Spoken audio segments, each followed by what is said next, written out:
ನಮಸ್ತೆ. ನಿಮ್ಮನ್ನೆಲ್ಲ ನಾನು ನಮ್ಮ ಡಿ.ಟಿ ಸ್ಟುಡಿಯೋಗೆ ಚಾನಲ್ಗೆ ಸ್ವಾಗತ ಮಾಡುತ್ತೀನಿ.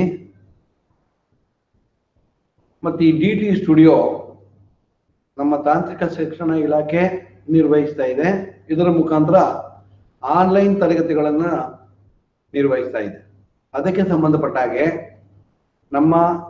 ನಾನು ಸಿವಿಲ್ ಡಿಪಾರ್ಟ್ಮೆಂಟ್ ಉಪನ್ಯಾಸಕನಾಗಿ ಅಂತಿಮ ವರ್ಷದ ಸಿವಿಲ್ ವಿದ್ಯಾರ್ಥಿಗಳಿಗೆ, ಪಾಲಿಟೆಕ್ನಿಕ್ ಕಲಿತಾ ಇರುವಂತ ಡಿಪ್ಲೊಮಾ ವಿದ್ಯಾರ್ಥಿಗಳಿಗೆ ನಾನು reinforced cement concrete design, reinforced RCC ಅಂತ ಒಂದು ಸಬ್ಜೆಕ್ಟ್ ಇದೆ. ಆ ಸಬ್ಜೆಕ್ಟ್ ಅನ್ನು ನಾನು ಬೋಧಿಸ್ತಾ ಇದ್ದೀನಿ. ಇದು 24ನೇ ಕ್ಲಾಸ್. ಇವತ್ತು ಈ ದಿವಸದವರೆಗೆ ಈ RCC ಗೆ ಸಂಬಂಧಪಟ್ಟ ಹಾಗೆ ನಾವು we have discussed the structures, RCC structures. We have understood the RCC structures. ಈ RCC structures ಅಂದ್ರೆ ಏನೆಲ್ಲ ಅದರೊಳಗಡೆ ಬರುತ್ತೆ. ಕಾಲಮ್ ಬರ್ತದೆ, ಬೀಮ್ ಬರುತ್ತೆ, ಸ್ಲ್ಯಾಬ್ ಬರುತ್ತೆ, ಫುಟಿಂಗ್ ಬರುತ್ತೆ, ಸ್ಟೇರ್ ಕೇಸ್ ಬರ್ತದೆ, ಲಿಂಟಲ್ ಬರುತ್ತೆ. ಇವೆಲ್ಲ ವಿಚಾರಗಳನ್ನು ನಾವು ಡಿಸ್ಕಸ್ ಮಾಡ್ತಾ ಇದ್ದೀವಿ. ಅದಕ್ಕೆ ಸಂಬಂಧಪಟ್ಟ ಹಾಗೆ ಈ ಹಿಂದಿನ 23 ಕ್ಲಾಸ್ಗಳಲ್ಲಿ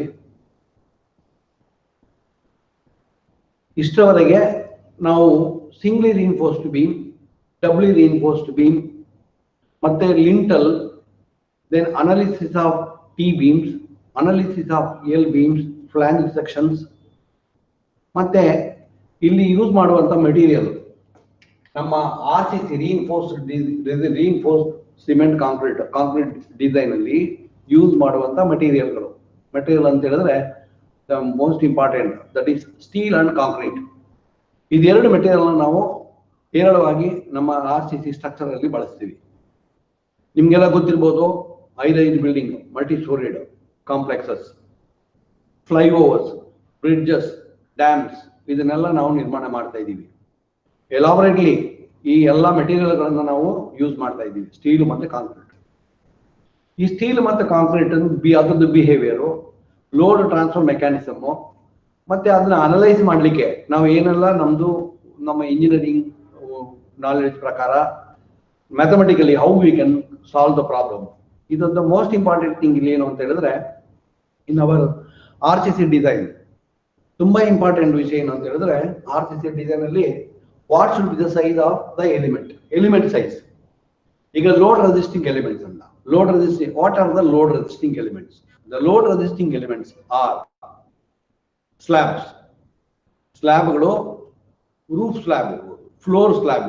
ಆ ಸ್ಲ್ಯಾಬ್ಗಳು ಲೋಡ್ ಅನ್ನ ಬೀಮ್ಗೆ ಟ್ರಾನ್ಸ್ಫರ್ ಮಾಡುತ್ತೆ. ಬೀಮ್ ಅನ್ನ ಸರಿಯಾಗಿ ನಾವು ಡಿಸೈನ್ ಮಾಡಬೇಕು. ಫಸ್ಟಿಗೆ ಸ್ಲ್ಯಾಬ್ ಅನ್ನ ಡಿಸೈನ್ ಮಾಡಬೇಕು. ಸ್ಲ್ಯಾಬ್ಗೆ ಒಂದು ಸೈಜ್ ಹಾಕ್ಬೇಕು, ಅದಕ್ಕೊಂದು ರೀಇನ್ಫೋರ್ಸ್ಮೆಂಟ್ ಹಾಕ್ಬೇಕು, ಸ್ಟೀಲ್ ಹಾಕ್ಬೇಕು, ಕಾಂಕ್ರೀಟ್ ಹಾಕ್ಬೇಕು, ಅದಕ್ಕೊಂದು ಥಿಕ್ನೆಸ್ ಇರುತ್ತೆ. ಅದನ್ನ ನಾವು ನೆಕ್ಸ್ಟ್ ಬೀಮ್ಗೆ ಟ್ರಾನ್ಸ್ಫರ್ ಮಾಡ್ತೀವಿ.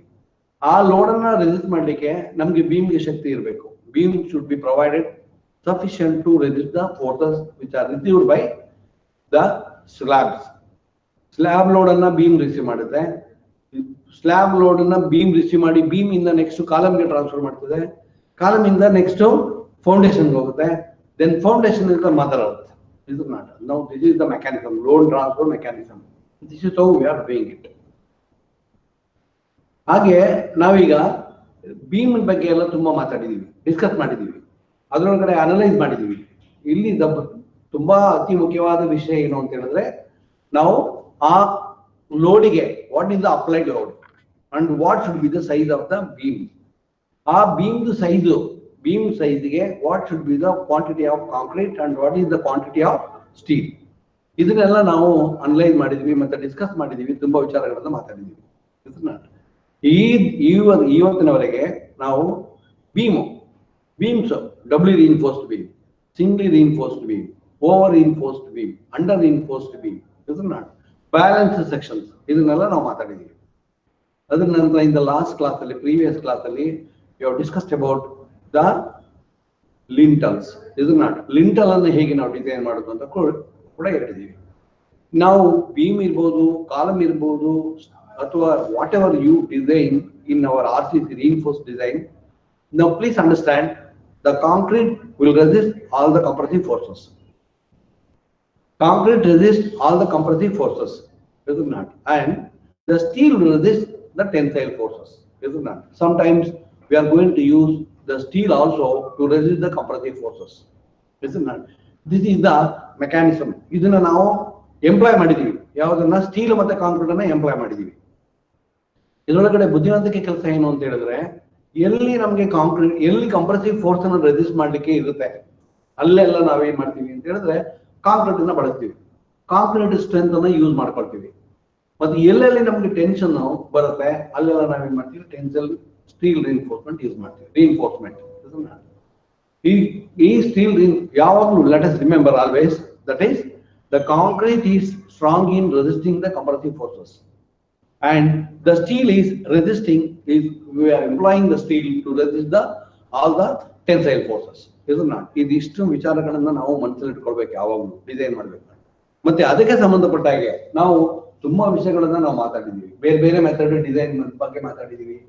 ಮತ್ತೆ ಈ ನಾವು ಈ ಕಾಂಕ್ರೀಟ್ ಮತ್ತೆ ಸ್ಟೀಲ್ ಅನ್ನ ಯೂಸ್ ಮಾಡುವಾಗ ಡೆಪ್ತ್ ಆಫ್ ನ್ಯೂಟ್ರಲ್ ಆಕ್ಸಿಸ್, ಈ ಡೆಪ್ತ್ ಆಫ್ ನ್ಯೂಟ್ರಲ್ ಆಕ್ಸಿಸ್ ಅನ್ನೋದು ಒಂದು ವಿಷಯ ಇದೆ.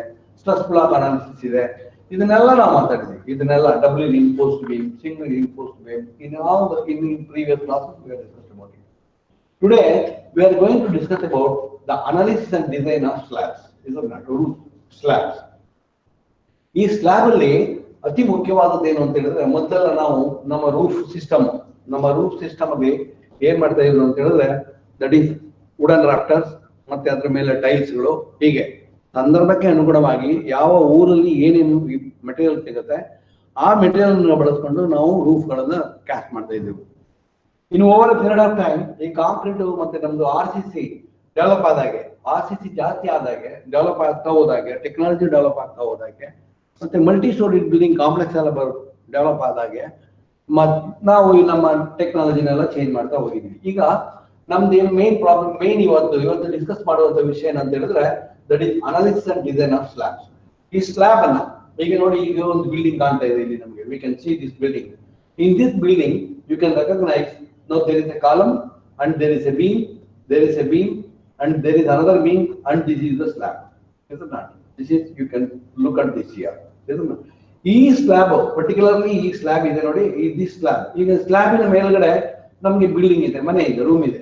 ಇದು ಕೆಳಗಡೆ ಓಪನ್ ಇದೆ, ನಥಿಂಗ್ ಈಸ್ ಹಿಯರ್. ಇಲ್ಲಿ ಏನು ಮಾಡಿಲ್ಲ ನಾವು, ಇಟ್ ಈಸ್ ವೇಕೆಂಟ್. ಇದನ್ನ ಈ ಸ್ಲಾಬ್ ಅನ್ನ ನಾವು ಏನ್ ಮಾಡ್ತೀವಿ ಅಂತ ಹೇಳಿದ್ರೆ ಫ್ಲೋರ್ ಸ್ಲಾಬ್ ಅಂತ ಹೇಳ್ತೀವಿ. ಫ್ಲೋರ್ ಸ್ಲಾಬ್ ಅಂತ ಹೇಳ್ತೀವಿ ಇದಕ್ಕೆ.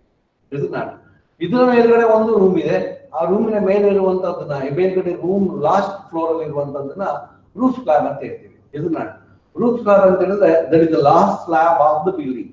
ಈಗ multi storage building, ground floor, first floor, second floor, third floor, fourth floor, the last roof is called, the last slab is called the roof slab ಅಂತ ಹೇಳ್ತೀವಿ ನಾವು. ಫ್ಲೋರ್ ಸ್ಲಾಬ್ ಅಂತ ಹೇಳಿದ್ರೆ that is there are intermediate floors, ಇದನ್ನ ಇಲ್ಲಿ ಮನೆ ಇದೆ ಮೇಲ್ಗಡೆ, you can recognise this, there is a window, ಮತ್ತೆ ಇಲ್ಲಿ ಗೋಡೆ ಎಲ್ಲ ಇದೆ. ಆದ್ರಿಂದ ಇದು ಒಂದು ರೂಮ್ ಅಂತ ನಾವು ಕನ್ಸಿಡರ್ ಮಾಡ್ತೀವಿ. In this room see we can see now there is a floor slab, this is called the floor slab ಅಂತ. ಯಾಕಂತ ಹೇಳಿದ್ರೆ ಫ್ಲೋರ್ ಇದು ಫ್ಲೋರ್, ಇದು ನಾಟ್, ಇದು ಆ ರೂಮ್ ಇದು ಫ್ಲೋರ್, ಆದ್ರಿಂದ ಇದನ್ನ ಫ್ಲೋರ್ ಸ್ಲಾಬ್ ಅಂತ ಕರಿತೀವಿ. ಇದು last slab of the building. ಈ ಬಿಲ್ಡಿಂಗ್ ಅಲ್ಲಿ ಅದೆಷ್ಟು ಮಾಳಿಗೆ ಬೇಕಾದ್ರೂ ಆಗಿರ್ಲಿ, ಇಂಟರ್ಮೀಡಿಯೇಟ್ ಎಲ್ಲಾ ಸ್ಲಾಬ್ ಗಳನ್ನ ನಾವು ಫ್ಲೋರ್ ಸ್ಲಾಬ್ ಅಂತ ಕರಿತೀವಿ.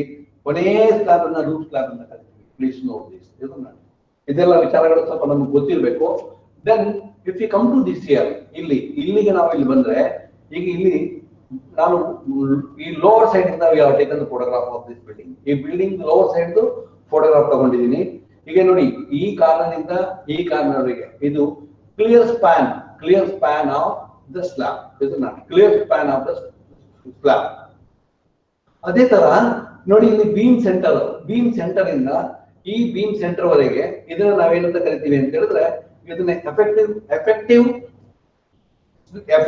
ಎಫೆಕ್ಟಿವ್ ಸ್ಪ್ಯಾನ್ ಅಂತ ಕರಿತೀವಿ ನಾವು. ಎಫೆಕ್ಟಿವ್ ಸ್ಪ್ಯಾನ್ ಅಂತ ಹೇಳಿದ್ರೆ ನಮ್ಮ ಎಲ್ಲಾ ಕ್ಯಾಲ್ಕುಲೇಷನ್ ಅಲ್ಲಿ, ಯಾಕಂತ ಹೇಳಿದ್ರೆ the load is resting on the beam and this slab is resting on this beam, therefore ಇದನ್ನ ನಾವು ಈ ಕಡೆ ಕನ್ಸಿಡರ್ ಮಾಡ್ತೀವಿ. and also you can ask me a question, you can question ಕೇಳಬಹುದು ನೀವು.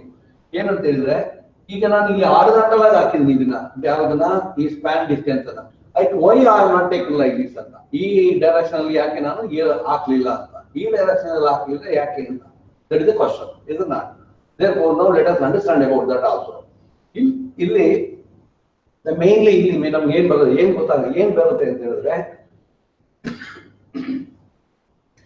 ಇದು ಸ್ಲ್ಯಾಬ್ ಅಂತ ಹೇಳಿದ ಕೂಡಲೇ ಬೇರೆ ಬೇರೆ ತರದ ಸ್ಲ್ಯಾಬ್ಸ್ ಎಲ್ಲ ಇದೆ. ಅದನ್ನ ಡಿಸೈನ್ ಮಾಡುವಾಗ ಇಲ್ಲಿ ದ ಮೋಸ್ಟ್ ಇಂಪಾರ್ಟೆಂಟ್ ಥಿಂಗ್ ಏನಂತ ಹೇಳಿದ್ರೆ, what should be the thickness of this slab and what is the reinforcement used in this. ಇದ್ರ ಬಗ್ಗೆ ಎಲ್ಲ ನಮ್ಗೆ ಸ್ವಲ್ಪ ಗೊತ್ತಾಗಬೇಕು. ಇವತ್ತಿನ ಕ್ಲಾಸ್ ಅಲ್ಲಿ ನಾವು ಅದ್ರ ಬಗ್ಗೆ ಮಾತಾಡ್ತಾ ಇದ್ದೀವಿ. Today we are going to discuss about that is how to design this ಅಂತ. ಇದನ್ನ ಹೇಗೆ ನಾವು ಈಗ ಈ ಸ್ಲ್ಯಾಬ್ ರೋಡ್ ಅನ್ನ ಎಲ್ಲಿಗೆ ಟ್ರಾನ್ಸ್ಫರ್ ಮಾಡ್ತೀವಿ, ಇಲ್ಲಿಂದ ಇಲ್ಲಿಗೆ ಟ್ರಾನ್ಸ್ಫರ್ ಮಾಡಿದೀವಾ ಅಥವಾ ಇಲ್ಲಿಗೆ ಟ್ರಾನ್ಸ್ಫರ್ ಮಾಡ್ತೀವಾ, ಇಲ್ಲಿಗೆ ಟ್ರಾನ್ಸ್ಫರ್ ಮಾಡ್ತೀವಿ, ಈ ಬೀಮ್ಗೆ ಟ್ರಾನ್ಸ್ಫರ್ ಮಾಡ್ತೀವಾ, ಇದ್ರ ಬಗ್ಗೆ ಎಲ್ಲ ನಾವು ಇವತ್ತು ಮಾತಾಡೋಣ. ಇದು ಮಾಡಿ. Now therefore, please understand, now this is the span. Now this is called one way slab ಅಂತ ಕರಿತೀವಿ ನಾವು.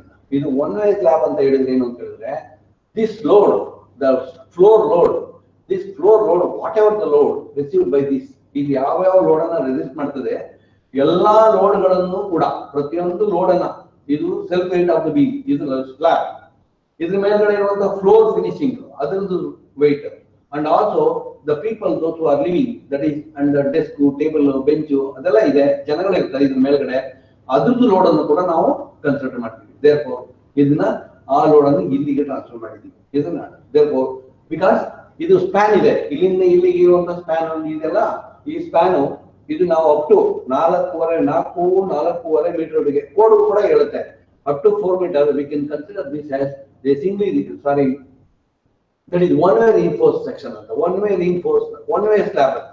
ಈ one way slab ಅಂತ ಹೇಳಿದ್ರೆ the load of this is transferred to this beam and the half of the load is transferred to this beam. Is not, this is how we are designing this. Is not, ಇದು one way ಅಂತ ಇದ್ರೆ ಹಾಗಾದ್ರೆ two way ಅಂತ ಕೂಡ ಇರಬೇಕು.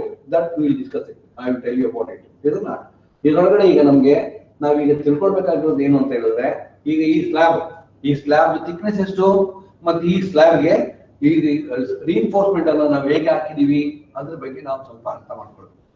That is today our goal is to understand and analyze the slab. That is a floor, maybe a floor slab or maybe a roof slab, whatever may be the slab. ಇದ್ರ ಬಗ್ಗೆ ನಾವು ಸ್ವಲ್ಪ analyse ಮಾಡೋಣ. Okay, ನಾವೀಗ ಇದ್ರದ್ದು structural behaviour ಹೇಗೆ ಇರುತ್ತೆ ಅಂತ, ಇದು ಯಾವ ತರ ಇದು ನಾವು ಬಿಹೇವ್ ಏನಂದ್ರೆ, ಅಲ್ಲಿ ಏನು ಫೋಟೋಗ್ರಾಫ್ ತೋರಿಸಿದೆ ಆ ಫೋಟೋಗ್ರಾಫ್ ನ ಡಯಾಗ್ರಾಮೆಟಿಕಲಿ ನಾನು ಹೀಗೆ ಬರ್ತಿದ್ದೀನಿ. ಈಗ ಇದು slab, this is the slab thickness, depth of the slab, ಇದು overall depth of the slab. ಇದು support, this is another support, and this is from here to here it is the clear span. Support ಒಳಗಡೆಯಿಂದ ಈ support ಒಳಗಡೆಗೆ ಇದನ್ನ ನಾವು clear span ಅಂತ ಕರಿತೀವಿ ನಾವು, ಇದು ಇಲ್ಲ ಅಂತ ಕರಿತೀವಿ. ಓಕೆ, ಈಗ when you apply the load or due to the self weight, ಈ self weight ಅಥವಾ applied load ಅಥವಾ self weight ಇಂದ ಅಂದ್ರೆ ಇದು this is subjected to that is forces. ಈಗ ಲೋಡ್ ಇನ್ ಮೇಲೆ ಅಪ್ಲೈ ಮಾಡಿದ ಕೂಡಲೇ ಏನಾಗುತ್ತೆ, now this takes the shape, ಹೀಗೆ ನೋಡಿ ಬೆಂಡಿಂಗ್ ಆಗ್ಬಿಡುತ್ತೆ. ಈ ತರ ಬೆಂಡ್ ಆಗುತ್ತೆ.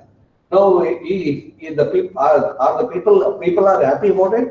ಈ ತರ ನಾವು ಬಿಲ್ಡಿಂಗ್ ಕಟ್ಟಿದ ನಂತರ, ಬಿಲ್ಡಿಂಗ್ ಮುಗಿದ ನಂತರ ಫ್ಲೋರ್ ಏನಾದ್ರು ಸ್ಲ್ಯಾಬ್ ಏನಾದ್ರು ಈ ತರ ಇದ್ರೆ, ಈ ತರ ಬೆಂಡಿಂಗ್ ಆಗಿದ್ರೆ, ಈಗ ನಮ್ಗೆ ಇದು ನಾವು ಯಾರು ಹ್ಯಾಪಿ ಇಲ್ಲ ಇದ್ರ ಬಗ್ಗೆ. ಇದನ್ನ nobody will be happy and there will be a fight between the client and the engineer. ಇದನ್ನ ಜಗಳ ಆಗತ್ತೆ, ಮತ್ತೆ ಗಲಾಟೆ ಆಗ್ತವೆ. ಆದ್ರಿಂದ ನಾವು ಏನ್ ಮಾಡ್ಬೇಕಂತ ಹೇಳಿದ್ರೆ, ಇದು ಹೀಗೆ ಆಗಬಾರ್ದು, ಹೀಗೆ ಆಗದೆ ಇರುವಾಗೆ, ಡಿಫ್ಲೆಕ್ಟ್ ಆಗದೆ ಇರುವಾಗೆ ನಾವು ನಮ್ಮ ಬೀಮ್ ಅನ್ನ ತಯಾರು ಮಾಡಬೇಕು.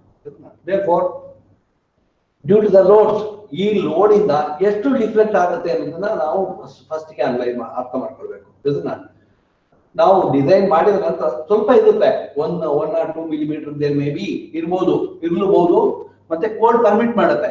ಸ್ವಲ್ಪ ಎಷ್ಟುವರೆಗೆ ಪರ್ಮಿಟ್ ಮಾಡುತ್ತೆ ಅಂತ ಕೋಡ್ ಹೇಳುತ್ತೆ, ಎಷ್ಟುವರೆಗೆ ನಾವು we can allow this deflection ಅಂತ. ಇದನ್ನ ಅಂದ್ರೆ ಎಷ್ಟು ಅಲೋ ಮಾಡ್ಬೋದು ಅಂತ ಹೇಳಿದ್ರೆ ಯಾರಿಗೂ ಗೊತ್ತಾಗ್ಬಾರ್ದು ಡಿಫ್ಲೆಕ್ಷನ್ ಆಗಿದೆ ಅಂತ, ಅಷ್ಟು ಅಲೋ ಮಾಡ್ಬೋದು ಅಷ್ಟೇ, ಬೇರೇನಿಲ್ಲ. ಇನ್ನೊಬ್ರಿಗೆ ಯಾರು ಅದ್ರೊಳಗಡೆ ಕುತ್ಕೊಳ್ತಾರೆ ಅಥವಾ ಯಾರು ಅದ್ ಬಿಲ್ಡಿಂಗ್ ನೋಡ್ತಾರೆ, ಅವಾಗ ಅದೇನ್ ಡಿಫ್ಲೆಕ್ಟ್ ಆಗಿದೆ ಅಂತ ಫೀಲ್ ಆಗ್ಬಾರ್ದು ಯಾರಿಗೆ, ಅಷ್ಟನ್ನ ನಾವು ಅಲೋ ಮಾಡ್ತೀವಿ. ಇದನ್ನ may be 1 millimetre, 2 millimetre, 3 millimetre, that is span the ratio of span and the depth, effective depth. Span ಮತ್ತೆ effective ratio ನ ನಾವು ಡಿಸೈಡ್ ಮಾಡ್ತೀವಿ, ಎಷ್ಟಿರ್ಬೇಕು ಅದು, ಎಷ್ಟಿರ್ಬೋದು. ಇದನ್ನ ಈಗ ಈ ತರ ಬೀಮು ಯಾವಾಗ ನಾವು ಲೋಡ್ ಹಾಕಿದ ಕೂಡಲೇ ಸ್ಲ್ಯಾಬ್ ಈಗ ಡಿಫ್ಲೆಕ್ಟ್ ಆಗ್ತದೋ, ಆ ಡಿಫ್ಲೆಕ್ಟ್ ಆದ ಕೂಡಲೇ ಏನಾಗ್ತದೆ ಅಂತ ಹೇಳಿದ್ರೆ ನೋಡಿ, ಇಲ್ಲಿ ಈ ಪೋರ್ಷನ್ ಅಲ್ಲಿ ಟೆನ್ಷನ್ ಡೆವಲಪ್ ಆಗುತ್ತೆ, ರಿವರ್ಸ್ ಆಗ್ಬಿಡುತ್ತೆ. ಇದನ್ನ ಹೇಳಿದ್ದೀನಿ ನಾನು ಹಿಂದಿನ ಕ್ಲಾಸ್ ಅಲ್ಲಿ ಕೂಡ ಮಾತಾಡಿದ್ದೀನಿ.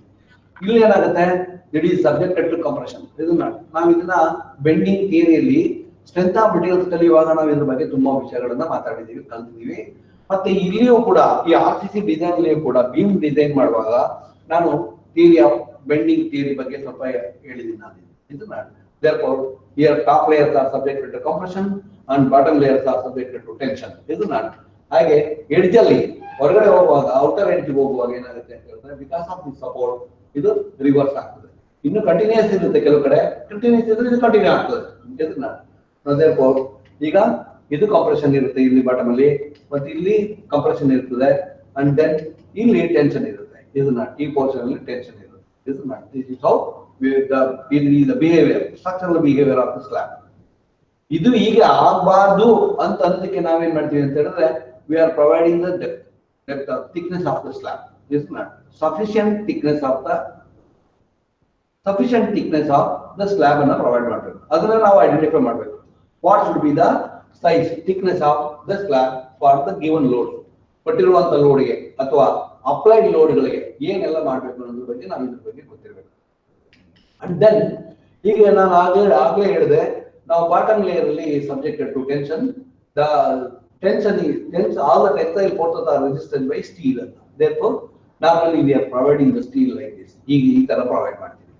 ಮತ್ತೆ ಅದು ಫರ್ದರ್ ಈಗ ಇಲ್ಲಿ ನಾನು ಆಗ್ಲೇ ಹೇಳಿದೆ ಟೆನ್ಷನ್ ಇಲ್ಲಿ ಬರುತ್ತೆ ಅಂತ. therefore we are providing the steel at the top. This is not. And similarly we are providing the steel at the top. ಹೀಗೆ ಟಾಪ್ ಅಲ್ಲಿ ಪ್ರೊವೈಡ್ ಮಾಡ್ತೀವಿ. ಇದನ್ನ now our slab is comfortable. This is not to resist the forces. Sufficient thickness and sufficient quantity of steel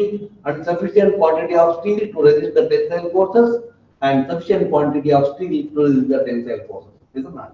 ಈಗ compression ಇದೆಲ್ಲ compression ಇದೆ. Concrete ಸಾಕು, concrete will take care of it. Concrete ತಗೊಳುತ್ತೆ, concrete will resist this.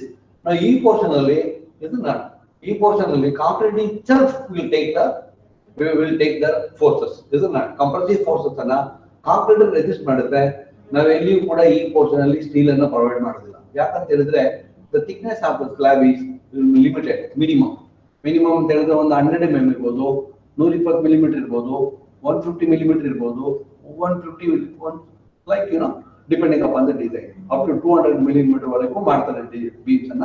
ಇದನ್ನ ನಾವು that is how depending upon the span. ಈ span ಮೇಲೆ ಮತ್ತೆ ಡಿಸೈನ್ ಎಲ್ಲ ಚೇಂಜ್ ಆಗ್ತಾ ಹೋಗುತ್ತೆ, ಸ್ಟೀಲ್ ರಿಇನ್ಫೋರ್ಸ್ಮೆಂಟ್ ಚೇಂಜ್ ಆಗ್ತಾ ಹೋಗುತ್ತೆ, ಲೋಡ್ ಅಪ್ಲಿಕೇಶನ್ ಮತ್ತೆ ಇದು ಸ್ಪ್ಯಾನ್, ಇದ್ರ ಮೇಲೆ ಈ ಡಿಸೈನ್ ಇದ್ರದ್ದು ಥಿಕ್ನೆಸ್ ಮತ್ತೆ ಸ್ಟೀಲ್ ಕ್ವಾಂಟಿಟಿ ಅರೈವ್ ಆಗುತ್ತೆ. ಇದನ್ನ ಅದನ್ನ ಹೇಗೆ ಮಾಡೋದು ಅಂತ ನಾವು ಇವತ್ತು ಅದ್ರ ಬಗ್ಗೆ ನಾವು ಸ್ವಲ್ಪ ಅರ್ಥ ಮಾಡ್ಕೊಳ್ತಾ ಇದ್ದೀವಿ. ಇದನ್ನ ನಾವು therefore and also ಈಗ ನಾನು ಹೇಳಿದ್ರೆ ಇದನ್ನ ಮೇನ್ ರಿಇನ್ಫೋರ್ಸ್ಮೆಂಟ್ ಅಂತ ಹೇಳ್ತೀವಿ ನಾವು. ಇದನ್ನ ಯಾವಾಗಲೂ ಇದು ಮೇನ್ ರಿಇನ್ಫೋರ್ಸ್ಮೆಂಟ್, ಇದು ಮೇನ್ ರಿಇನ್ಫೋರ್ಸ್ಮೆಂಟ್, ಇದು ಮೇನ್ ರಿಇನ್ಫೋರ್ಸ್ಮೆಂಟ್. ಈ ಮೇನ್ ರಿಇನ್ಫೋರ್ಸ್ಮೆಂಟ್ ಏನ್ ಮಾಡುತ್ತೆ ಇದು ಅಂತ ಹೇಳಿದ್ರೆ ಇಲ್ಲಿ ಈ main reinforcement is resisting the tensile forces. Main reinforcement is resisting the tensile force, and this concrete which is available in this zone is resisting the compressive force. Is it not? In this area the concrete is resisting the compressive forces, and similarly now this is resisting the compressive forces. This concrete is resisting the compressive forces. Is it not? Now these are the distribution bars ಅಂತ ಹೇಳ್ತೀವಿ ನಾವು. ಈ distribution bar usually ಏನ್ ನಾವು ಮಾಡ್ತೀವಿ ಅಂತ ಹೇಳಿದ್ರೆ ಈ ಮೇನ್ ರಿಇನ್ಫೋರ್ಸ್ಮೆಂಟ್ ಗೆ ಪರ್ಪೆಂಡಿಕ್ಯುಲರ್ ಡೈರೆಕ್ಷನ್ ಅಲ್ಲಿ ನಾವು ಇದನ್ನ ಇಡ್ತೀವಿ ನಾವು. ಇದನ್ನ ಈ ಪರ್ಪೆಂಡಿಕ್ಯುಲರ್ ಡೈರೆಕ್ಷನ್ ಯಾಕೆ ನಾವು ಇದನ್ನ ಮಾಡ್ತೀವಿ ಅಂತ ಹೇಳಿದ್ರೆ ಇದು ಟೆಂಪರೇಚರ್ ಮತ್ತು ಶ್ರಿಂಕೇಜ್ ಕ್ರಾಕ್ಸ್ ಆಗ್ಬೋದು, ಅದಕ್ಕೆ ಅದು ರೆಸಿಸ್ಟ್ ಮಾಡುತ್ತೆ. ಇದನ್ನ ಅವಾಯ್ಡ್ ಮಾಡುತ್ತೆ. ಟೆಂಪರೇಚರ್ ವೇರಿಯೇಷನ್ಗೆ ಎಲ್ಲಾದ್ರೂ ಕ್ರಾಕ್ ಬರ್ಬೋದು, ಇದನ್ನ ಅಥವಾ ಶ್ರಿಂಕೇಜ್ ಇದನ್ನ ಅದಕ್ಕೆ ಬೇಕಾದ್ರೆ ಎಲ್ಲಿಯಾದ್ರೂ ಕ್ರಾಕ್ಸ್ ಬರ್ಬೋದು. ಅದಕ್ಕೋಸ್ಕರ ನಾವೇನ್ ಮಾಡ್ತೀವಿ ಅಂತ ಹೇಳಿದ್ರೆ ಡಿಸ್ಟ್ರಿಬ್ಯೂಷನ್ ಬಾರ್ಸ್ ಅನ್ನ ಹಾಕ್ತೀವಿ. ಈಗ ಇಲ್ಲಿ red line that indicates that is the main reinforcement to resist the tensile forces. ಇದನ್ನ ಇಲ್ಲಿ blue dots they are the that is distribution bars. They are resisting the shrinkage and temperature cracks. ಇದನ್ನ ಇದು normal practice. ಇದನ್ನ ನಾವು design ಮಾಡುವಾಗಲೂ ಇದನ್ನ ಮಾಡ್ತೀವಿ ನಾವು. ಇದನ್ನ ಹೀಗೆ ಮಾಡ್ಬೇಕು, ಇದನ್ನ ಮಾಡಿದ್ರೆ ಮಾತ್ರ ನಮ್ದು ಡಿಸೈನ್ ಸರಿ ಆಗ್ತದೆ. ಅದರಿಂದ ಇದನ್ನ ಎಷ್ಟು ಹಾಕ್ಬೇಕು ಅಂತ ದ ಮೋಸ್ಟ್ ಇಂಪಾರ್ಟೆಂಟ್. ಈಗ slab is running perpendicular to this, ಈ ಸೆಕ್ಷನ್ ಇದು, ಈ ಸ್ಲಾಬ್ ಸೆಕ್ಷನ್ ಏರಿಯಾ ಇದು, ಸೆಕ್ಷನ್ ತೆಗೆದಿದ್ದೀವಿ ನಾವು, ಸ್ಲಾಬ್ ಸೆಕ್ಷನ್ ತೆಗೆದಿದ್ದೀವಿ. ಸ್ಲಾಬ್ ಉದ್ದಕ್ಕಿದೆ ಕಂಟಿನ್ಯೂಸ್, ಇನ್ನು ಫರ್ದರ್ ಆ ಕಡೆಗೂ ಇರ್ಬೋದು ಈ ಕಡೆನೂ ಇರ್ಬೋದು, ಎರಡು ಕಡೆ ಇರ್ಬೋದು. That is slab. ಇದು ನಾನು ಈ perpendicular running perpendicular to that is this diagram. ಇದು ನಾನು ಉದ್ದಕ್ಕಿದೆ, ಉದ್ದಕ್ಕಿರುತ್ತೆ. ಓಕೆ, ಆದ್ರಿಂದ ಇದು ಡಿಸ್ಟ್ರಿಬ್ಯೂಷನ್ ಬಾರ್ ಅಂತ ಹೇಳ್ತೀವಿ ನಾವು. ಈ ಬ್ಲೂ ಡಾಟ್ಸ್ ಕಾಣುವಂಥದ್ದು it is running perpendicular to the plane of this figure. ಇದು ನಾನು running perpendicular to the plane of this figure. Cross section ಮಾಡಿದ್ರೆ ಇದು ಹೀಗೆ ಕಾಣ್ತದೆ. ಓಕೆ, ನಾವು therefore you please note, yeah, this is one diagram. ಇದು ಒಂದು ಏನಂತ ಹೇಳಿದ್ರೆ ನೋಡಿ, ಇಲ್ಲಿ ಬೀಮ್ ಇದೆ, ನೋಡಿ ಇಲ್ಲಿ ಬೀಮ್ ಇದೆ. ಈ ಬೀಮಿನ ಮೇಲೆ you can recognize here is that is top reinforcement. ಇಲ್ಲಿದೆ ಈ top reinforcement, you can see this. ಈಗ ಇದರ ಮೇಲ್ಗಡೆ ರನ್ ಆಗಿದೆ, ಈ ಟಾಪ್ reinforcement ಇದೆ. ಈ ಟಾಪ್ reinforcement ಅದ that is tensile reinforcement ಅಂತ ಹೇಳ್ತೀವಿ ನಾವು, main reinforcement ಅಂತ ಹೇಳ್ತೀವಿ. that you can see this here, it is main reinforcement. ಇದು ನೋಡಿ, ಇದು ಒಂದು ರಾಡ್ ಇದೆ, ನೋಡಿ ಇಲ್ಲೊಂದು ರಾಡ್ ಇದೆ, ದೇ ಆರ್ ಮೇನ್ reinforcement. ಈ ರಾಡ್ ಇದು ಮೇನ್ reinforcement, ಇದು main reinforcement, this is main reinforcement, like you know it is running, isn't it, along the slab. And the top reinforcement, you can see this, ನೋಡಿ ಇಲ್ಲಿ top reinforcement ಇದೆ, ಮತ್ತು ಇಲ್ಲಿಯೂ ಕೂಡ top reinforcement, you can recognize this. ಈ ನೋಡಿ ಇಲ್ಲಿಂದ ಇಲ್ಲಿವರೆಗೆ ಇಲ್ಲಿ ಕಂಟಿನ್ಯೂಸ್ ಇದೆ ಇದು ಸ್ಲಾಬ್. ಇಲ್ಲೊಂದು ಬೀಮ್ ಇದೆ, ಇಲ್ಲೊಂದು ಬೀಮ್ ಇದೆ, ಇಲ್ಲೊಂದು ಬೀಮ್ ಇದೆ. therefore ಟಾಪ್ reinforcement ಇಲ್ಲಿಂದ ಇಲ್ಲಿವರೆಗಿದೆ, ಟಾಪ್ reinforcement ಇಲ್ಲಿಂದ ಇಲ್ಲಿವರೆಗಿದೆ, ಇದು ನಾಟ್ ಟಾಪ್ reinforcement ಇಲ್ಲಿಂದ ಇಲ್ಲಿವರೆಗಿದೆ, ಇದು ನಾಟ್ ಇಲ್ಲಿ you can see this, the reinforcement along this, ಇಲ್ಲಿ ಇಲ್ಲಿಂದ ಇಲ್ಲಿವರೆಗೆ, ಇಲ್ಲಿ ಸೆಂಟ್ರಲ್ಲಿ span center ಅಲ್ಲಿ you can see this, there is a main reinforcement at the bottom, is it not, because it is resisting the tensile forces. Okay, and also you can see that is distribution bar. You can see that distribution bar. Now you can see this. Now figure ಅಲ್ಲಿ main reinforcement ಮತ್ತೆ distribution reinforcement to arrow mark ಸ್ವಲ್ಪ variation ಆಗಿದೆ.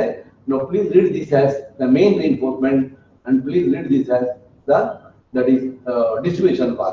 Is it not? Now these are the distribution bars. ಇದು distribution bar, ಇದು distribution. Now this is also distribution, is it not? Now therefore ಇಲ್ಲಿ ಇನ್ನೊಂದು ವಿಷಯ recognise ಮಾಡಬೇಕೇನು ಅಂತ ಹೇಳಿದ್ರೆ, ಈ ಮೇನ್ reinforcement ನೋಡಿ, ಈ ಬೀಮ್ ಇಂದ ಈ ಬೀಮ್ ಇರುವಂತದ್ದು ಮೇನ್ reinforcement, ಇದು main reinforcement, this is the main reinforcement, and this is the main reinforcement, this is the main reinforcement. ಇದು ಮತ್ತೆ ಇದಕ್ಕೆ ಸ್ಪ್ಯಾನ್, ಇದಕ್ಕೆ ಸ್ಪೇಸಿಂಗ್, ಇದು ಒಂದು ಬಾರಿಂದ ಮತ್ತೊಂದು ಬಾರಿಗೆ, ಒಂದು ಸ್ಟೀಲ್ ರಾಡ್ ಇಂದ ಮತ್ತೊಂದು ಸ್ಟೀಲ್ ರಾಡ್ಗೆ ಡಿಸ್ಟೆನ್ಸ್ ಎಷ್ಟು ಅಂತ. ಅದೇ ತರ ಮೇನ್ ರಾಡ್ಗೆ ಅದೇ ತರ ಯು ಕ್ಯಾನ್ ಸಿ ದಿಸ್, ಇಲ್ಲಿ that is distribution bar. You can see the distribution bar. ಈ ಡಿಸ್ಟ್ರಿಬ್ಯೂಷನ್ ಇಂದ ಈ ಡಿಸ್ಟ್ರಿಬ್ಯೂಷನ್ ಬಾರ್ಗೆ ಇದು ಬಾರ್, ಈ ಡಿಸ್ಟ್ರಿಬ್ಯೂಷನ್ ನೋಡಿ, ಇಲ್ಲಿಂದ ಇಲ್ಲಿಗೆ ಇನ್ನೊಂದು ಡಿಸ್ಟ್ರಿಬ್ಯೂಷನ್, ಇದು ನಾಟ್ ಇಲ್ಲಿಂದ ಇನ್ನೊಂದು ಡಿಸ್ಟ್ರಿಬ್ಯೂಷನ್ ಇಲ್ಲಿಗೆ. You can see the spacing, ಇದು not spacing between the main bar and spacing between the that is distribution bar, ಇದು ನಾಟ್. ಇದನ್ನ ಇದು ಕಮ್ಮಿ ಇದೆ, ಇಲ್ಲಿಂದ ಇಲ್ಲಿಗೆ ಜಾಸ್ತಿ ಇದೆ, ಇದು ನಾಟ್. ನಾವು how we have done this ಅಂತ, ಇದನ್ನೆಲ್ಲ ನಾವು ಹೇಗೆ ಪ್ರೊವೈಡ್ ಮಾಡಿದೀವಿ ಅಂತ, ಯಾವ ತರ ಇದನ್ನ ನಾವು ಮಾಡಿದೀವಿ ಅಂತ, ಇದು ನಾಟ್. ನಾವು that is what we are going to learn in this subject, isn't it, in this today class. But also you can see this here, that is main reinforcement. Not idella main reinforcement, you can see this, you can recognize this. Now these are the main reinforcement. This side al nodi, idu beam ide, illi top reinforcement ಹಾಕಿದೀವಿ, ಇಲ್ಲಿ top reinforcement ಇದೆ, but ಇಲ್ಲಿ ಇದು main top reinforcement is also main reinforcement, and bottom reinforcement at the center of the span is also the main reinforcement.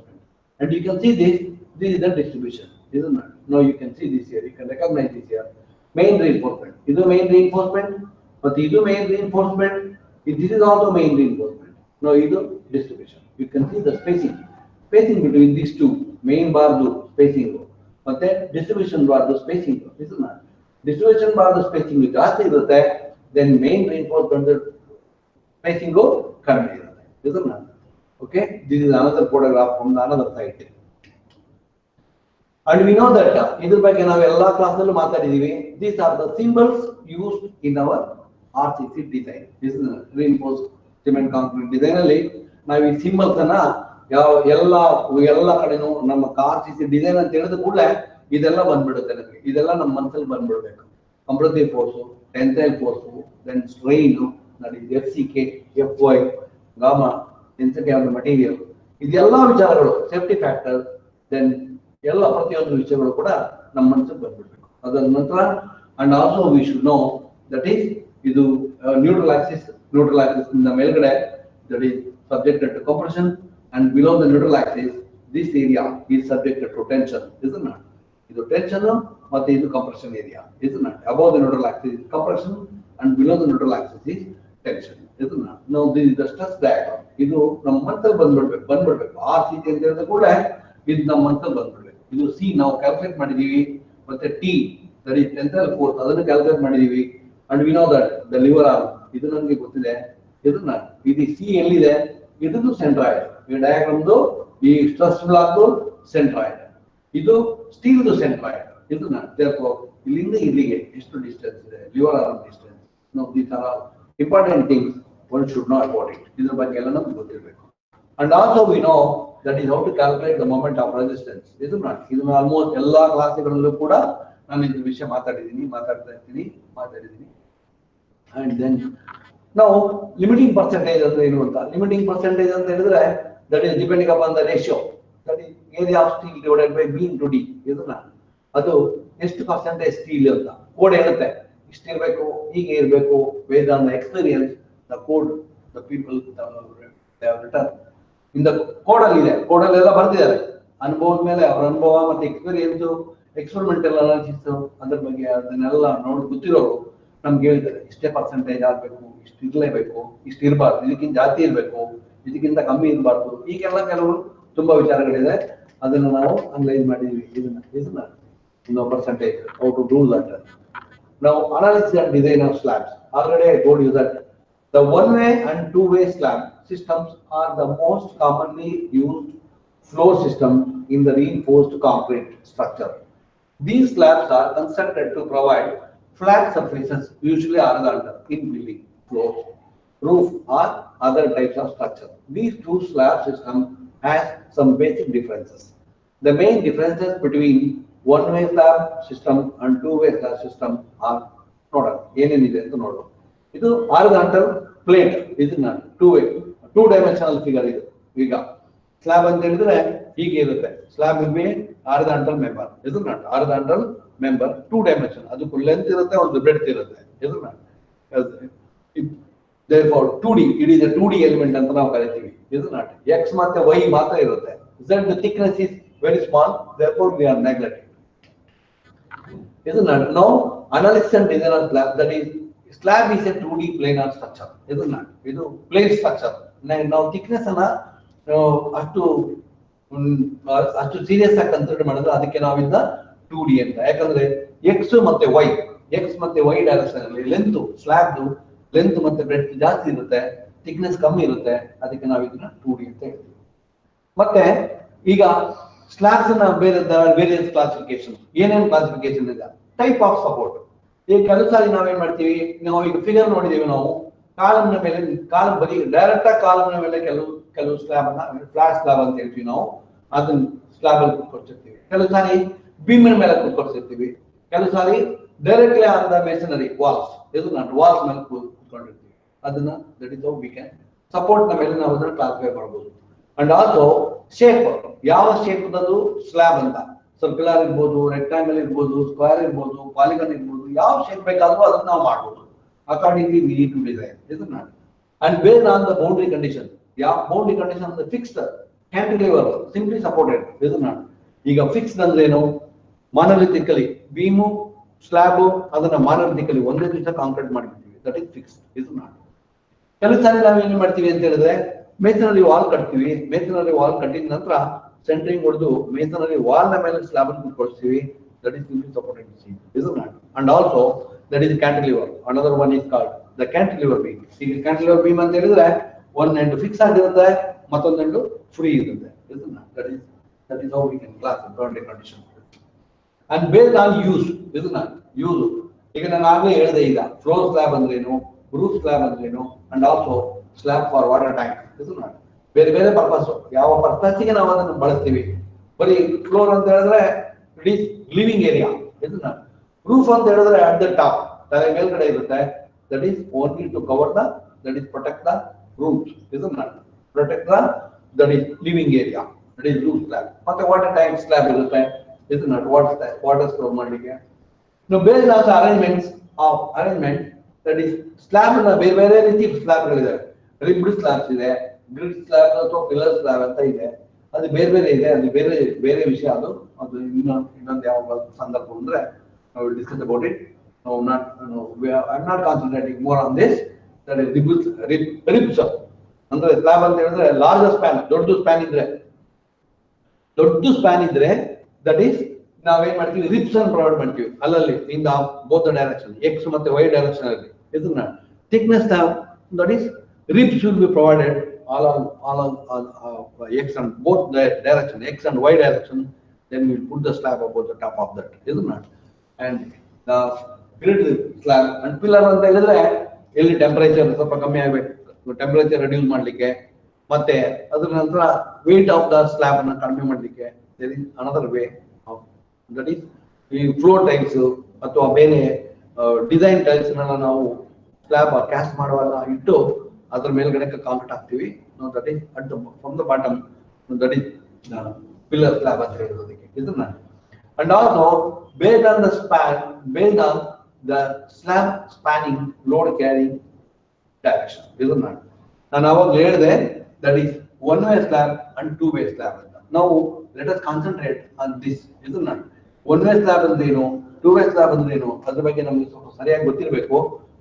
ಗೊತ್ತಾದ ನಂತರ we can design our slab, floor slab. This is not. ಈಗ ನಾವು let us discuss about one by one. That is one way slab. One way slab ಅಂದ್ರೆ ಏನು ಅಂತ. ಈಗ one way slab ಅಂದ್ರೆ ಏನು ಅಂತ ಹೇಳಿದ್ರೆ, see now this is the floor slab. Because now we are looking from the top. ಇದು ಮೇಲ್ಗಡೆಯಿಂದ ನೋಡ್ತಾ ಇದೀವಿ ಅಥವಾ ಕೆಳಗಡೆಯಿಂದ ನೋಡ್ತಾ ಇದೀವಿ. ಇದು ಸ್ಲ್ಯಾಬ್ ಏರಿಯಾ, ಇದು ಸ್ಲ್ಯಾಬ್. ಒಂದು ಎಕ್ಸ್ ಡೈರೆಕ್ಷನ್ ಅಲ್ಲಿ ಲೆಂತ್ ಇದೆ, ಇನ್ನೊಂದು ವೈ ಡೈರೆಕ್ಷನ್, ಒಂದು ಎಕ್ಸ್ ಡೈರೆಕ್ಷನ್ ಅಲ್ಲಿ ಲೆಂತ್ ಇದೆ, another one ವೈ ಡೈರೆಕ್ಷನ್ ಅಲ್ಲಿ ಲೆಂತ್ ಇದೆ. ಇದು x and lx and ly is the length along x direction and y direction. ಈಗ ನೋಡಿ, ಇಲ್ಲಿ ಸಪೋರ್ಟ್ ಇದೆ, ಈ ಕಡೆ ಸಪೋರ್ಟ್ ಇದೆ. ನಾವು ಲೈಕ್ ದಿಸ್, ಇದನ್ನ ಕ್ರಾಸ್ ಸೆಕ್ಷನ್ ಮಾಡಿದ್ರೆ we are going to get this. ಇದು ದಟ್ ಈಸ್ ಲೋಡ್. ಇದು ಲೋಡ್ ಅದರ ಮೇಲ್ಗಡೆ ಇರುವಂತದ್ದು, ಮೇ ಬಿ ಟುಗೆದರ್ ಎಲ್ಲ ಲೋಡ್ ಒಟ್ಟು ಸೇರಿ live load, then dead load and also impose load, floor finish ಎಲ್ಲ ಸೇರ್ಕೊಂಡು ಲೋಡ್ ಇದೆ.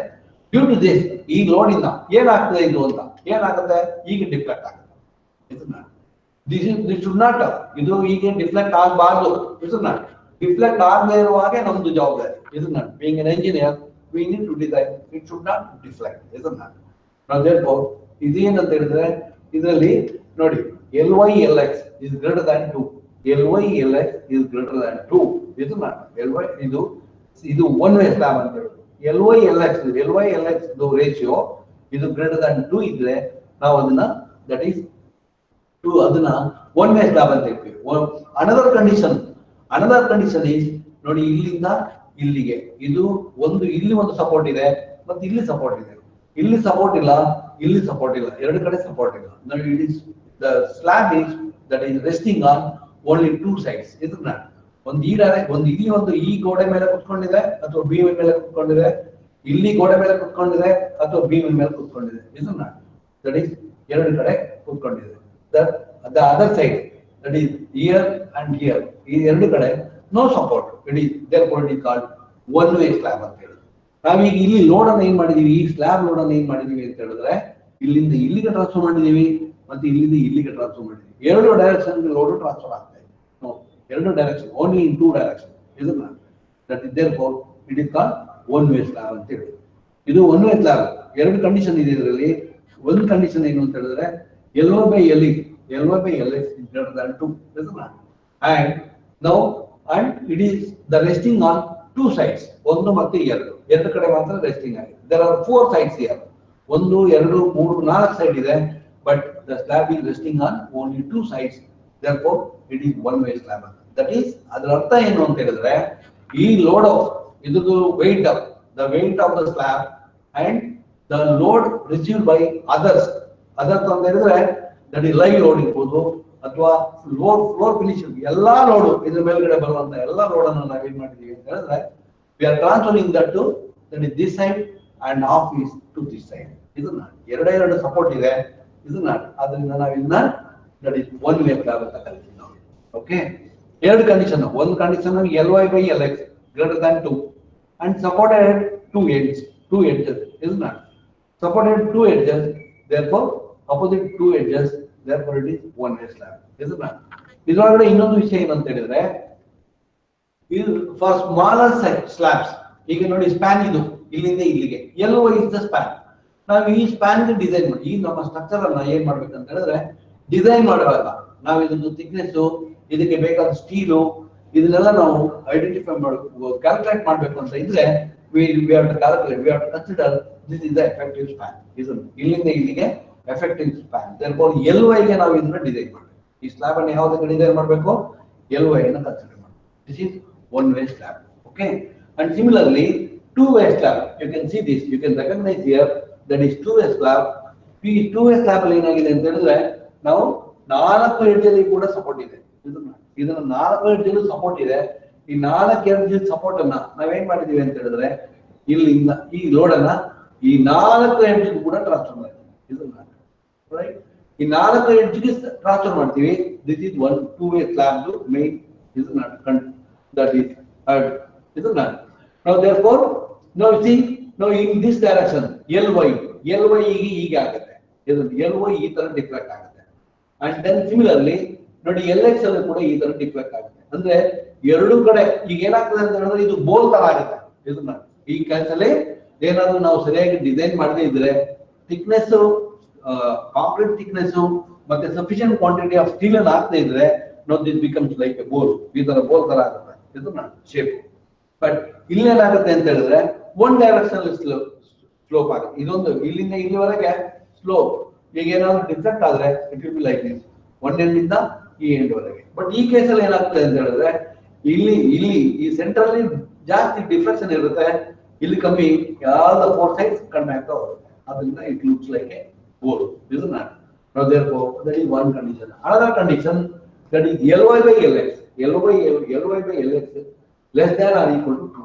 ಇದೆರಡು ಆ ಕಂಡೀಷನ್ ಅಲ್ಲಿ ಆಗ ಮಾತ್ರ ನಾವು ಇದನ್ನ ಟೂ ವೇ ಸ್ಲಾಬ್ ಡಿಸೈನ್ ಮಾಡಬೇಕು. ಅದೇನಂತ ಹೇಳಿದ್ರೆ ರೀಇನ್ಫೋರ್ಸ್ಮೆಂಟ್, ಇಲ್ಲಿಂದ ಇಲ್ಲಿಗೆ ಮತ್ತೆ ಇಲ್ಲಿಂದ ಮೇನ್ ರೀಇನ್ಫೋರ್ಸ್ಮೆಂಟ್ ಹಾಕ್ತಿವಿ, ಮತ್ತೆ ಇಲ್ಲಿಂದ ಡಿಸ್ಟ್ರಿಬ್ಯೂಷನ್ ಹಾಕ್ತಿವಿ ಒನ್ ವೇ ಆದ್ರೆ. ಬಟ್ ಇಲ್ಲಿ ಟೂ ವೇ ಅಲ್ಲಿ ಏನ್ ಮಾಡ್ತೀವಿ ಅಂತ ಹೇಳಿದ್ರೆ main reinforcement on both the direction, X direction ಇರುತ್ತೆ, Y direction. In both the direction we are providing that is steel reinforcement. ಇದನ್ನ ನಾವು therefore to ನಮ್ಗೆ ಬೇಕಾದದ್ದು ನಾವು ಯಾವ ತರ ಬೀಮ್ ಡಿಸೈನ್ ಮಾಡ್ಬೇಕು ಅಂತ ಹೇಳ್ತೀವಿ ಅದನ್ನ ಡಿಸೈನ್ ಮಾಡ್ಲಿಕ್ಕೋಸ್ಕರ ನಾವು ಈಗ ಮಾಡ್ತೀವಿ. ಇದನ್ನ ನಾವು that is the four edges, the slab is resting on four edges. Now therefore now we can now this is two way slab. ಇದನ್ನ two way slab ಅಂತ ಹೇಳ್ತೀವಿ.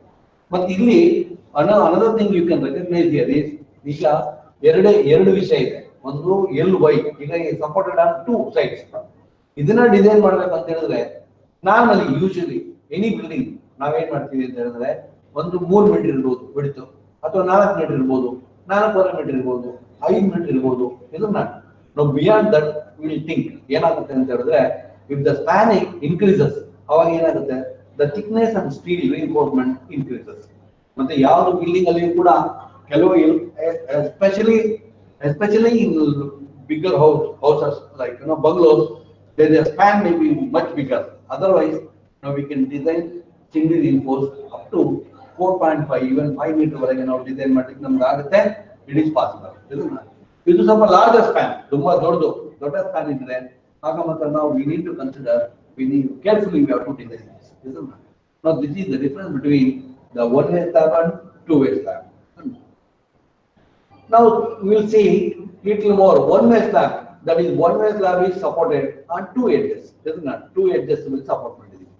ಇಲ್ಲಿ two way slab ಅಂತ ಹೇಳಕಂತ ನೋಡಿದ್ರೆ two way slab is supported on four edges. Isn't it? 4 edges ಅಲ್ಲಿ the difference between ಕೆಲವು ಸಾರಿ exam ಅಲ್ಲಿ ಕೇಳಬಹುದು how do you differentiate the one way slab and two way slab ಅಂತ ಹೇಳ್ಬಿಟ್ಟು 5 ಮಾರ್ಕ್ಸ್ ಪ್ರಶ್ನೆ ಇರಬಹುದು. ಆವಾಗ we need to write this. Isn't it?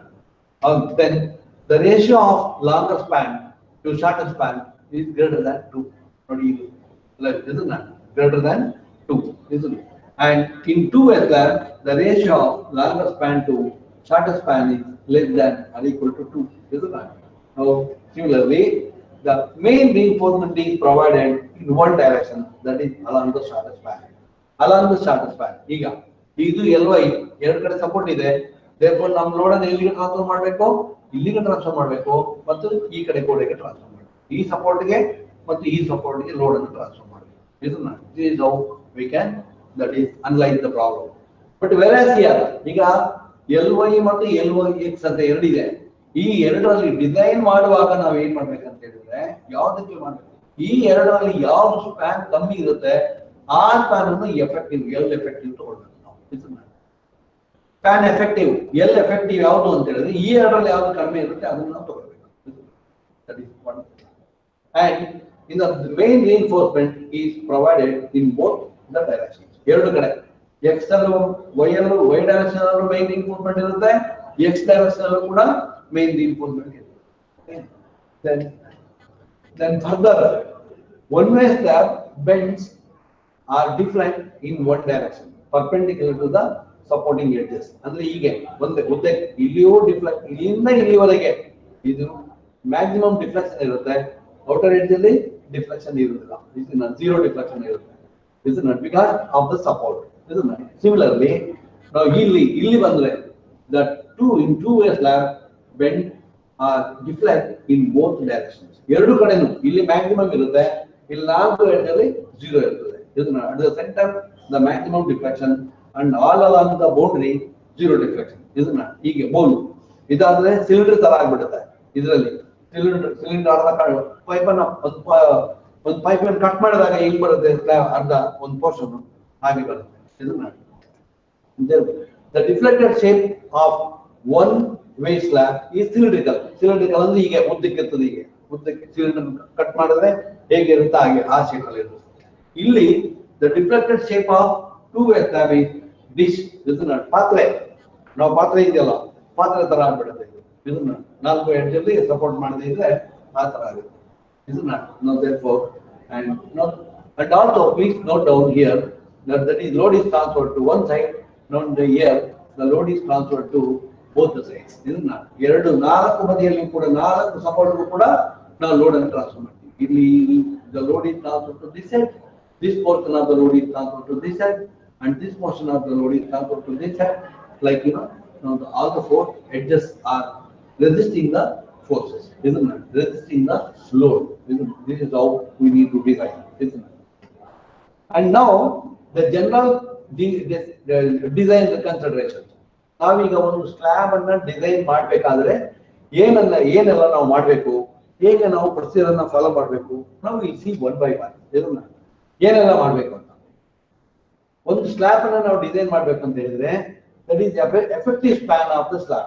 Effective span of the slab ನಾನು ಆಗ್ಲೇ ಹೇಳಿದ್ದೀನಿ ನಾವು ಇಲ್ಲಿಂದ ಇಲ್ಲಿವರೆಗೆ that is clear span, and ಇದರ ಸೆಂಟರ್ ಇಂದ ಸಪೋರ್ಟ್ ಸೆಂಟರ್ ಇಂದ ಈ ಸಪೋರ್ಟ್ ಸೆಂಟರ್ ವರೆಗೆ now this is the effective span, isn't it? Therefore, and also L effective, that is clear span plus D effective depth, and R, that is L effective is equal to clear span plus bearing or support. Bearing ಅಂತ ಹೇಳಿದ್ರೆ ಇದು ಒಂದು bearing, ಇದು ಒಂದು ಮತ್ತೆ ಇದು ಒಂದು ಅರ್ಧ, ಇದೊಂದು ಬೇರಿಂಗು ಇದೊಂದು ಬೇರಿಂಗ್, ಒಂದು bearing are half of this and half of this, isn't it? This is how, and choose the smaller value of L effective, isn't it? Span, effective span ಇದು ಈ ಎರಡರಲ್ಲಿ ಇದು ಮತ್ತೆ ಇದು ಎರಡನ್ನು ಕ್ಯಾಲ್ಕುಲೇಟ್ ಮಾಡಿಬಿಟ್ಟು ಯಾವ್ದು ಕಡಿಮೆ ಬರುತ್ತೋ that will be the effective span.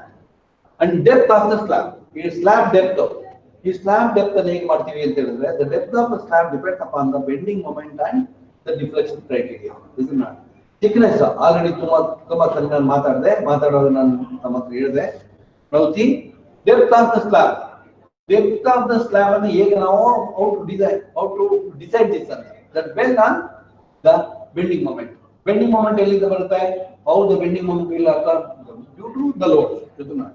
The maximum load, span ಜಾಸ್ತಿ ಇದ್ರೆ bending moment ಜಾಸ್ತಿ ಆಗುತ್ತೆ, W square by 8.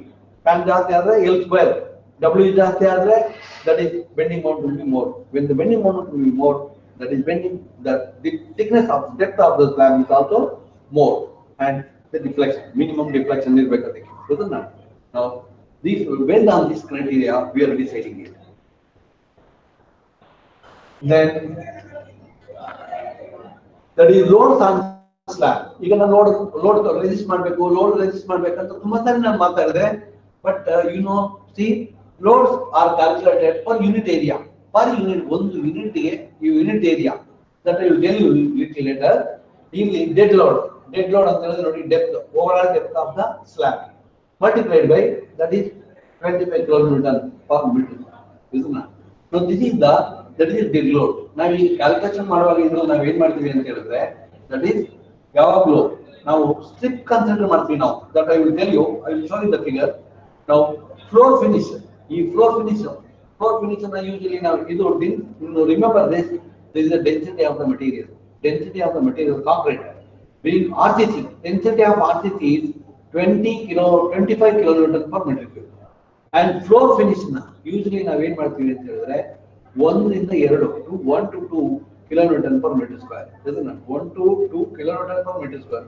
Floor finish ಅಂತ ಹೇಳಿದ್ರೆ ನಾವೇನೇನು ಫ್ಲೋರಿಂಗ್ ಮೆಟೀರಿಯಲ್ ಹಾಕ್ತೀವಿ ಅಂತ, ಗ್ರಾನೈಟ್ ಇರ್ಬೋದು, ಅಥವಾ ಟೈಲ್ಸ್ ಇರ್ಬೋದು, ಅಥವಾ ಪ್ಲಾಸ್ಟಿಂಗ್ ಇರ್ಬೋದು, ರೆಡ್ ಆಕ್ಸೈಡ್ ಇರ್ಬೋದು, ವಾಟ್ ಎವರ್ ವಿ ಫಿನಿಶ್, ಇದನ್ನ ನಾವು ಇದನ್ನ to be assumed based on the material where we are going to use.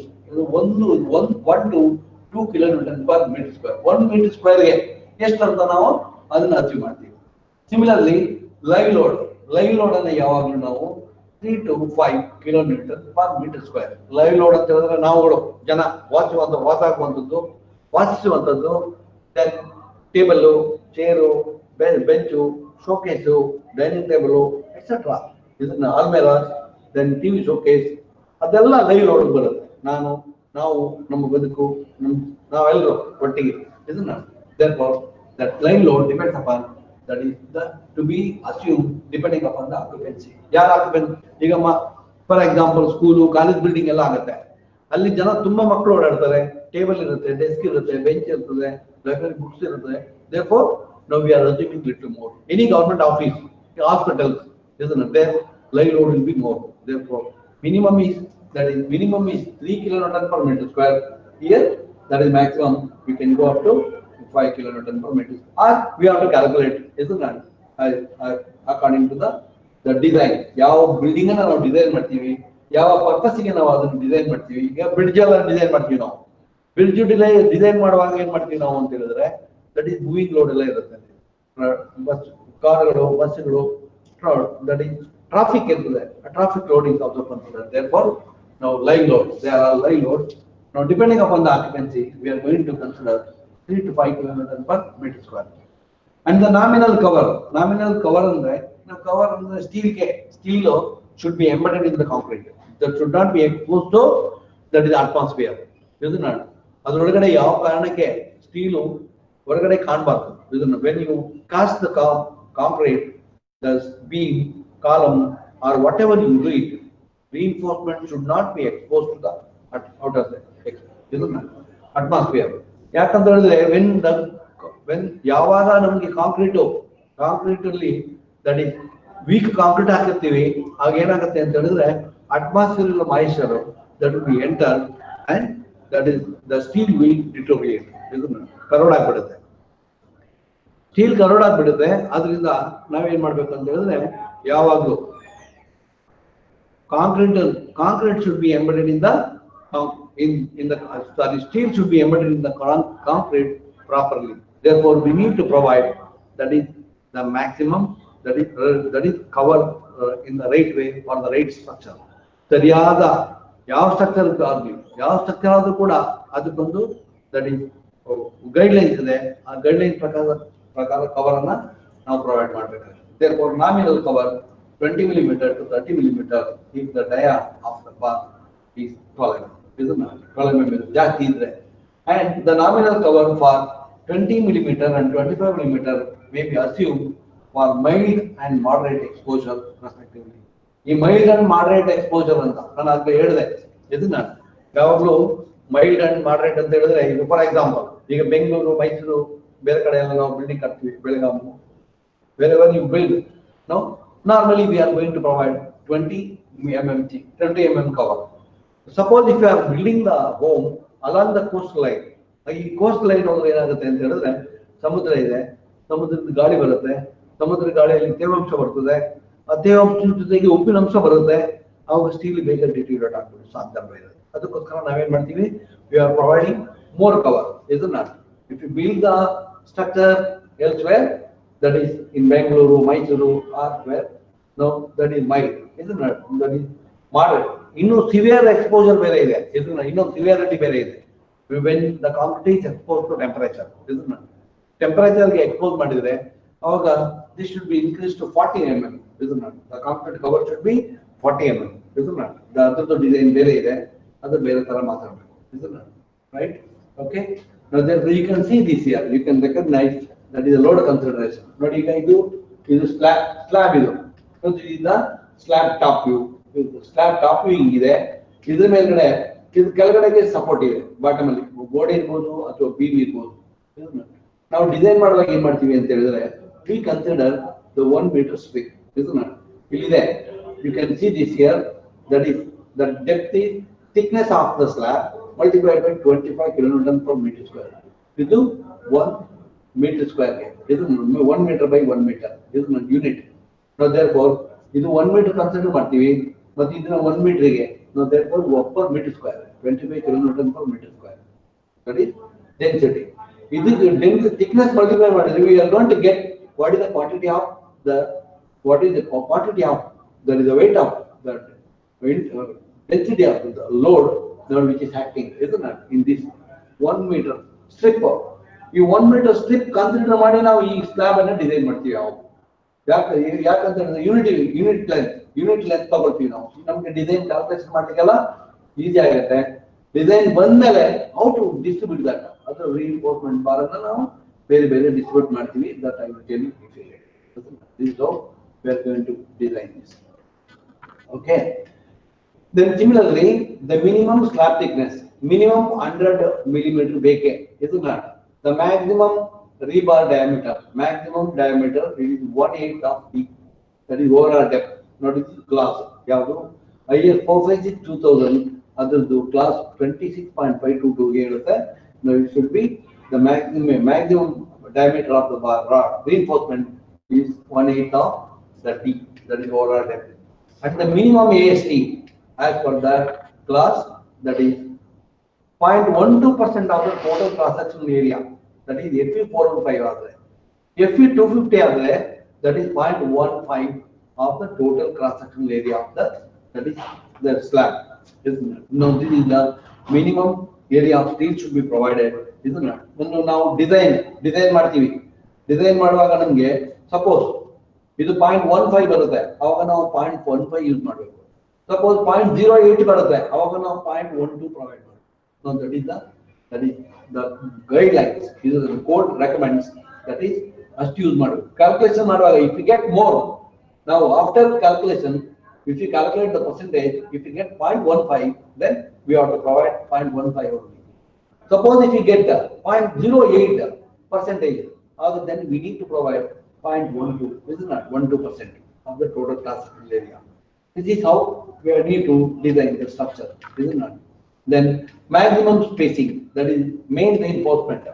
The main reinforcement ಯಾವಾಗಲೂ ನೋಡಿ 3D or 300 mm, 3 times the depth of effective depth, 3 times the effective depth or 300 mm, or now your calculation, how you are going to calculate it, total AST divided by depending upon the bar diameter. Now ಅವಾಗ ನಮ್ಗೆ ಏನಾಗುತ್ತೆ ಅಂದ್ರೆ ಅದ್ರದ್ದು spacing ಸಿಗುತ್ತೆ, that is spacing ಸಿಗುತ್ತೆ. Spacing ಎಷ್ಟು ನಾವು calculation ಮಾಡ್ತೀವಿ ಅದು, ಅಥವಾ 3 times the effective depth or 300 meter, ಈ ಮೂರಲ್ಲಿ ಯಾವುದು ಕಮ್ಮಿ ಇರುತ್ತೆ ಆ reinforcement ಅನ್ನ ಪ್ರೊವೈಡ್ ಮಾಡಬೇಕು.